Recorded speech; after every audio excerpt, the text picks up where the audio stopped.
Sportland on maailm neile, kes soovivad olla esimesed.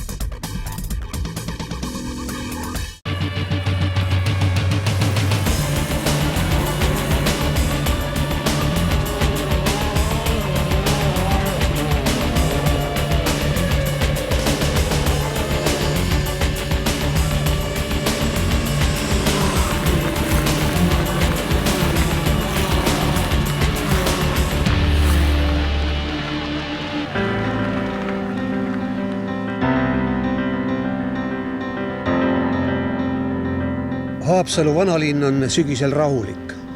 Oktoobrikuisel laupäeva hommikul võis vaid aimata, kuidas suve lõpul domineeris valgedaan.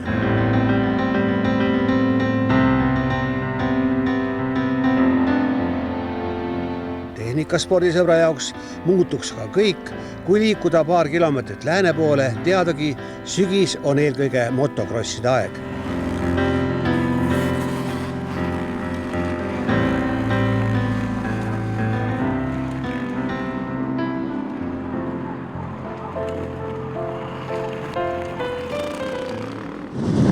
Siin Kiltsi lennuvajal käib võrgu lärm, just käivitati tsiklid.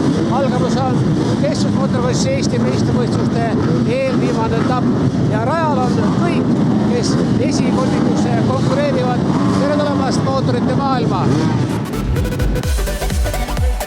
Pika traditsiooniga võidusõidu korraldajaks oli Lääne motoklubi, kus üheks vedajaks on Reijo Engman, kes oli endale stardihooks valinud pika rivi parema tiiva. Rada on nii nagu alati hea. See aasta muidugi on hästi kuiv, kuna on kuiv sügis on, siis on hästi kuiv, jah, et on kive rohkem väljas, et on natuke libedam kui tavaliselt, aga muidu on väga hea. No stardipaiga olete lausa üle kastud? No stardipaiga kassime üle, jah, ja siit natukene ennem ka, et päris pealtvaatajad päris tolmu sisse ära ei mattuks, aga tervet rada ei jõua kastu ja pole vaja ka, et mõned kohad, need, mis olid hädavajalikud, need tegime ära, jah. Ühtekokku oli stardiks valmis 136 võistlejat Eestist, Lätist, Leedust ja Soomest.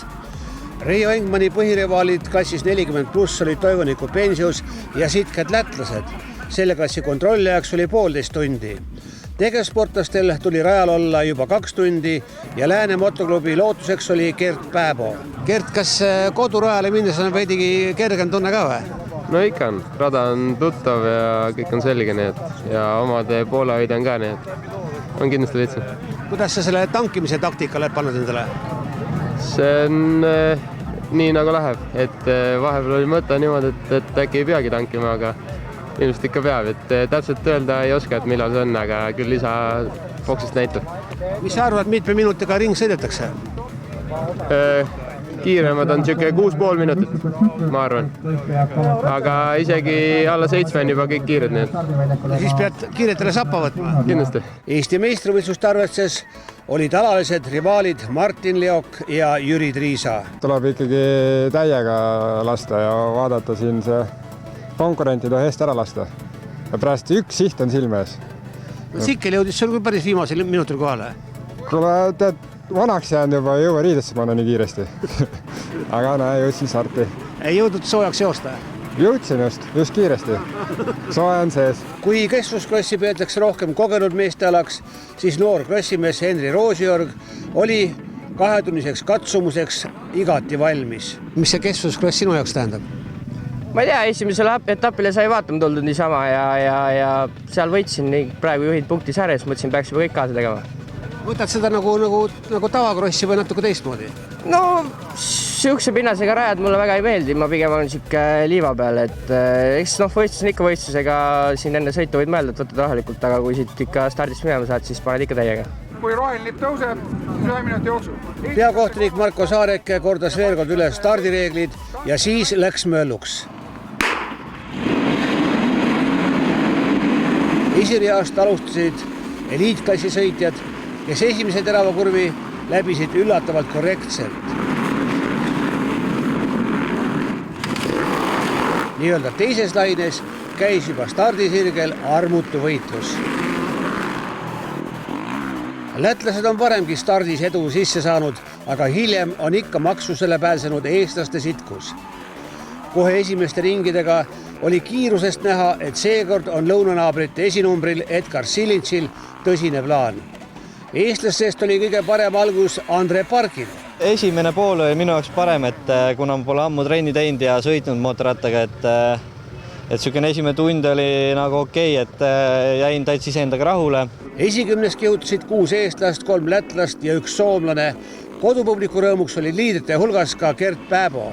Start läks enam-vähem, aga kohe jäin kliimasse taha, natuke liiga kaua toppama ja sain kohe vett näkku, nii et vesi läks kiled alla. 40+ klassis oli korralikult alustanud Reijo Engman, kes sõitis üldarvestuses 2. kümne alguses. Lätlane Rasmanis oli temast 8 kohta tagapool ja suhteliselt tagasihoidlikult oli alustanud Toivonik Pensius, kes oli alles 3. kümnes. Liikuma sain ilusti, aga kurv oli kastetud ja siis vahepeal oleks seal peaaegu külile käinud, aga kuidagi nipa-napa jäin püsti ikkagi. Aga rada on see aasta, ütleme nii, et aegade kõige hullem.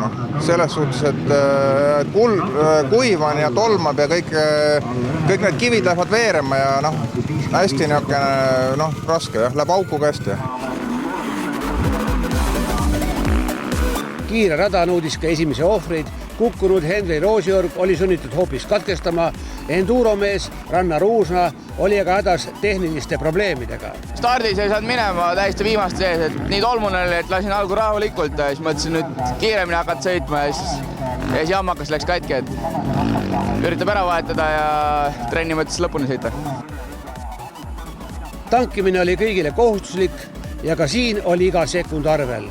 Lätlane Silins oli ülekaalukas liider, teiseks oli tõusnud Martin Leok, kes oli sadulas nagu ikka rahu ise. Väga hullult tolmas see esimene ringisrada ja esimesed 2-3 ringi võtsin hästi rahulikult, aga muidugi Silins oli omaette klass, et annab ikka, ma korraks nägin teda ühes kohas ja iga järgmine ring ma ei näinud ka teda, mitte seal oli, et arvatavasti ta oli ikkagi päris kiire, et sinna klassi, et peab veel sinnani jõudma veel. Andre Park oli kiiruselt teine mees rajal, seega iga sekund kallis ja hooldetiimis lõid pingelained kohati päris kõrgele. Võta teine kalist, et sealt raissa mure!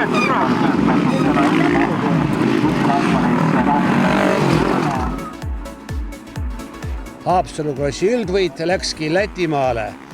Martin Leok kindlustas endale teise koha, kaotus Edgar Silintsile kogunes lõpuks 2,5 minutit, aga hoopis tähtsam oli see, et selja taha jäi kodune põhirivaal Jüri Triisa.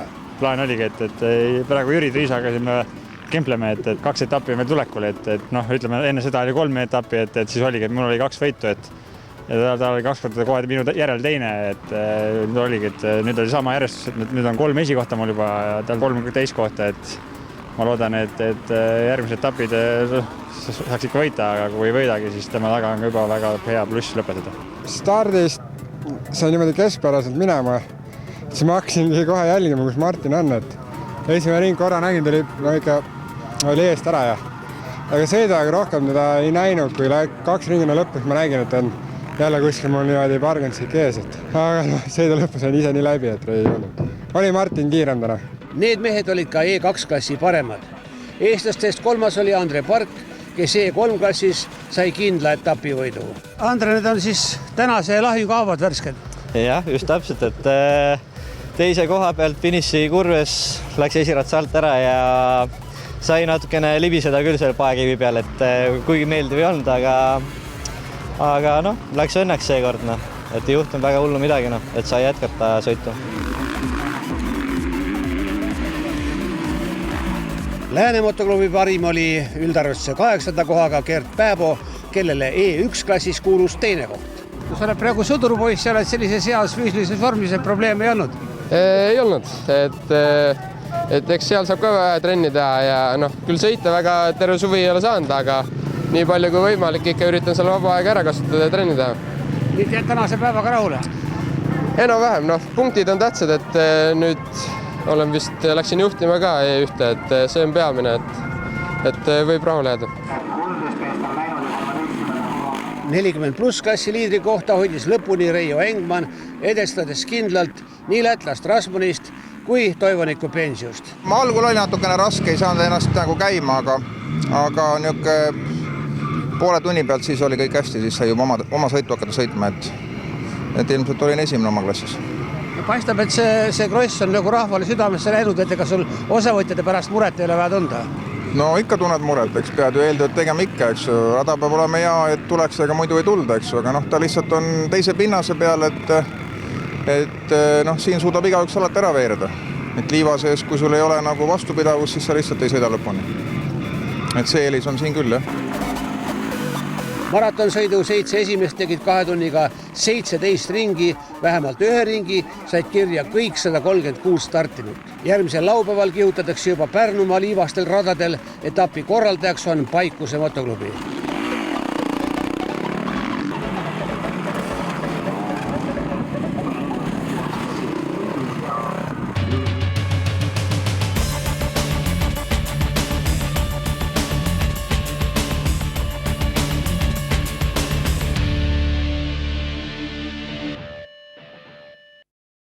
Sportland on maailm neile, kes soovivad olla esimesed.